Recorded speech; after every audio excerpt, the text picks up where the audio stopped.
Assalamualaikum warahmatullahi wabarakatuh. Kembali lagi bersama saya Nelsi Deswita dengan NIM 4011911110, mahasiswa hukum Universitas Bangka Belitung. Di kesempatan kali ini saya akan membahas mengenai hukum lingkungan, yaitu mengenai etika hukum lingkungan dan juga teori-teori hukum lingkungan. Yuk kita lanjut ke materinya. Oke, yang pertama kita akan membahas mengenai etika lingkungan hidup dalam sejarah filsafat. Nah, dalam etika lingkungan hidup dalam sejarah filsafat ini, Ardi Hanjoseno dan kawan-kawan pada tahun 2002 memberikan pendapatnya bahwa masalah lingkungan sebenarnya berakar pada filsafat alam dan sepenuhnya membutuhkan pemecahan secara filosofis pula. Nah, etika lingkungan pada filsafat barat rupanya tidak selalu mendukung apa yang menjadi asumsi dasar etika lingkungan. Refleksi tentang alam sudah muncul sejak filsuf dari Miletus, yaitu Thales, Anaximander, dan Anaxagoras, yang mana bahwa dalam mencari arke mereka menjadikan alam sebagai unsur dasarnya. Nah, berdasarkan pendapat Thales yang melihat bahwa segala sesuatu yang berasal dari air di dalam benda-benda di bumi terdapat dewa. Nah, selanjutnya Herasitos berpendapat bahwa api adalah awal dari segala sesuatu.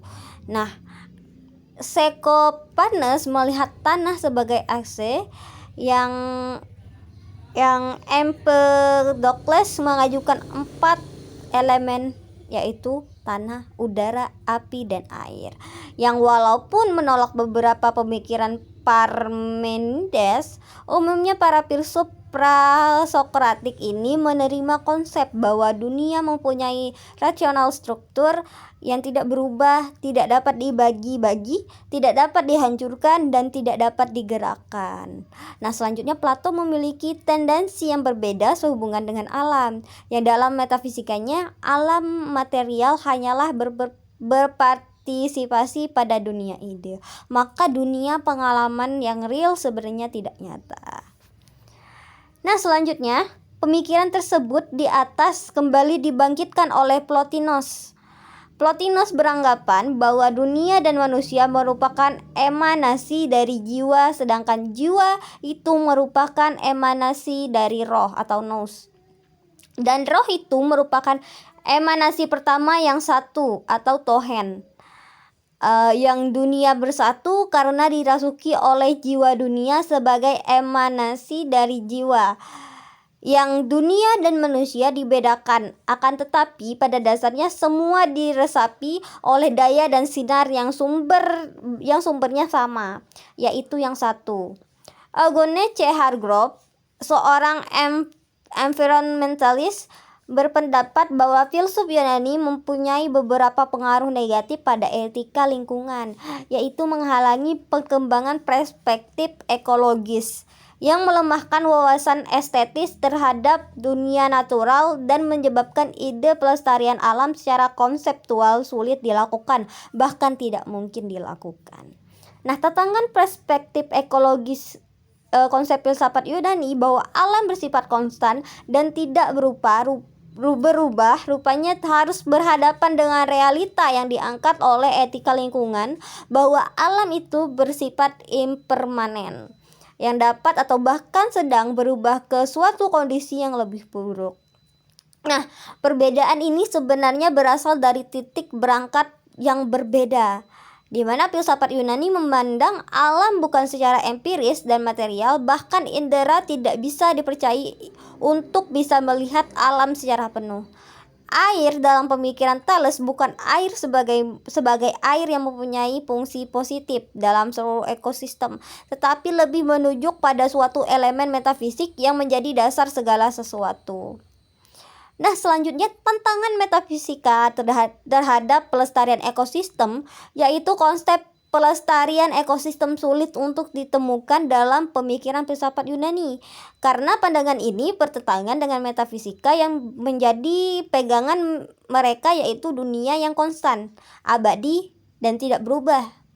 Nah, sehubungan dengan ini perlu dibedakan antara metafisika Plato dan Aristoteles, yang mana Plato dan para filsuf sebelumnya jelas-jelas berpegang pada pandangan bahwa alam memang konstan atau tetap, sedangkan Aristoteles memandang kekonstanan alam ini secara lain, yang mana Aristoteles melihat bahwa di beberapa tempat keadaan alam memang memburuk, tetapi ia segera berkata bahwa di tempat yang lain keadaan alam sedang membaik.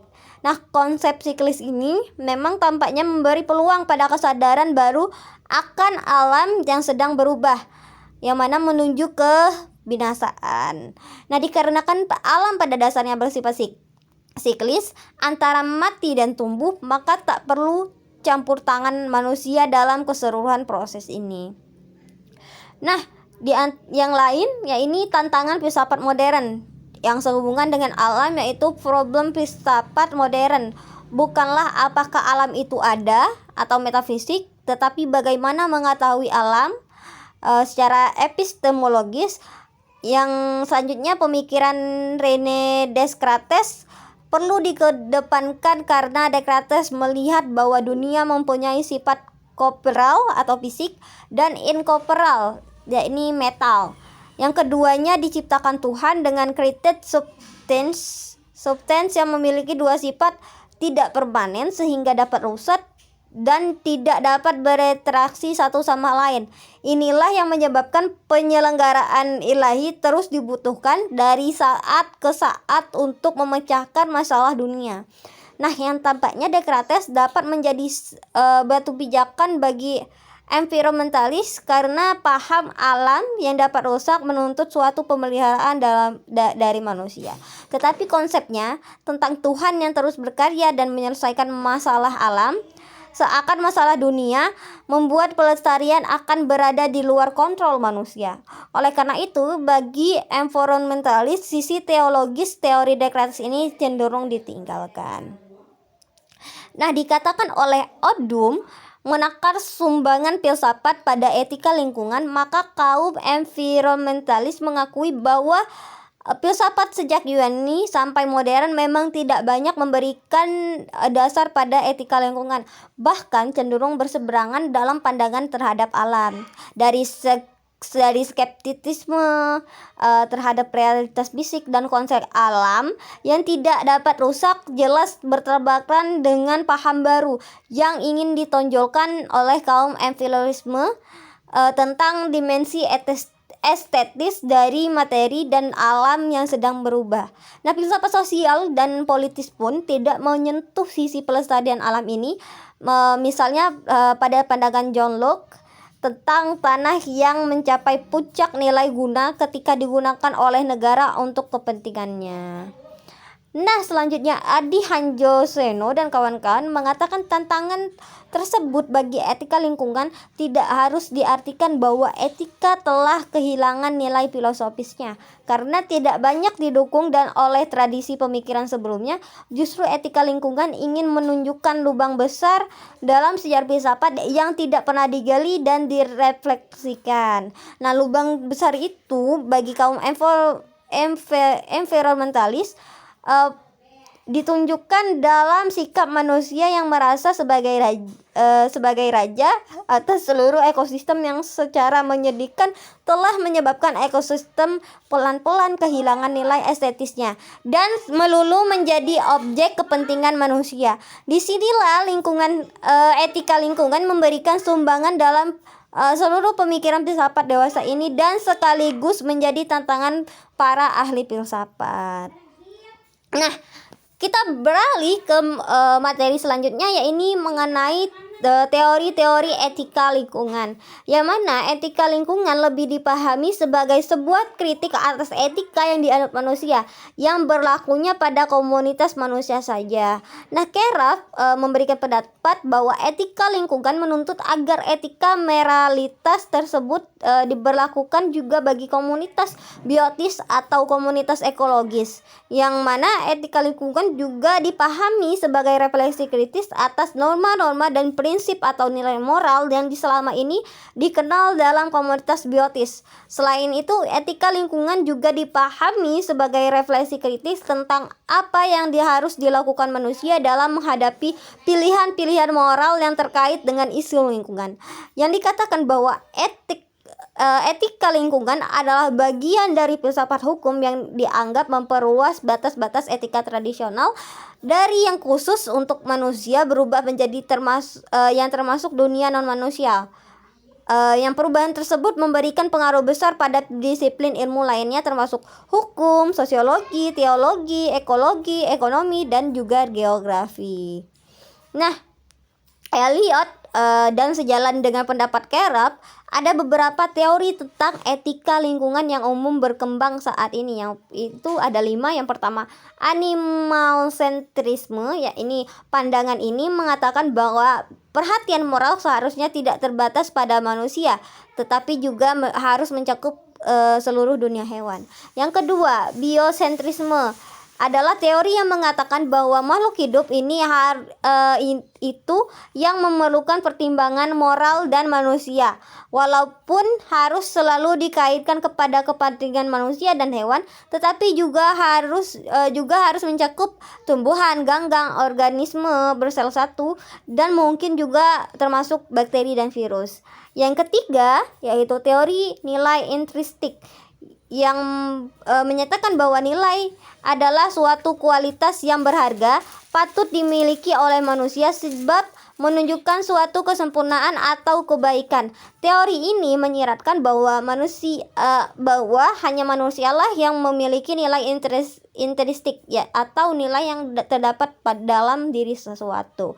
Yang keempat yakni antropocentrisme, yang mana teori ini memandang bahwa manusia merupakan pusat dari sistem alam semesta. Manusia dan kepentingannya dianggap yang paling menentukan dalam tatanan ekosistem dan dalam kebijakan yang diambil dalam kaitan dengan alam, baik secara langsung ataupun tidak langsung. Nah, nilai tertinggi adalah manusia dan kepentingannya. Manusia saja yang pantas memiliki nilai. Nah, yang terakhir ya ini ekosistem atau lingkungan yang deep ekologi adalah teori moral yang implementasinya seringkali bercorak mementingkan kesejahteraan manusia. Nah, teori etika lingkungan ekosentris ini sering dikenal dengan istilah deep ekologi, yang mana etika ini mengusahakan keseimbangan antara kepentingan individu dengan kepentingan keseluruhan dan ekosistem. Nah, secara umum etika ekologi dalam ini menekankan beberapa hal seperti berikut ini. Yang pertama, manusia adalah bagian dari alam. Yang kedua, menekankan hak hidup makhluk lain yang walaupun dapat dimanfaatkan oleh manusia tetapi tidak boleh diperlakukan sewenang-wenang. Yang ketiga, prihatin akan perasaan semua makhluk dan sedih jika alam diperlakukan sewenang-wenang. Yang keempat, kebijakan manajemen lingkungan bagi semua makhluk. Yang selanjutnya, alam harus dilestarikan dan dikuasai. Yang keenam, pentingnya melindungi keanekaragaman hayati. Dan juga yang ketujuh, menghargai dan memelihara tata alam. Yang selanjutnya, mengutamakan tujuan jangka panjang sesuai ekosistem. Dan yang terakhir, mengkritik sistem ekonomi dan politik dan menyodorkan sistem alternatif, yaitu sistem mengambil dan memelihara. Oke, mungkin sekian untuk materi di kesempatan kali ini. Apabila terdapat kesalahan, saya mohon maaf. Kepada Tuhan saya minta ampun. Saya akhiri. Wassalamualaikum warahmatullahi wabarakatuh. Sampai ketemu di kesempatan lainnya.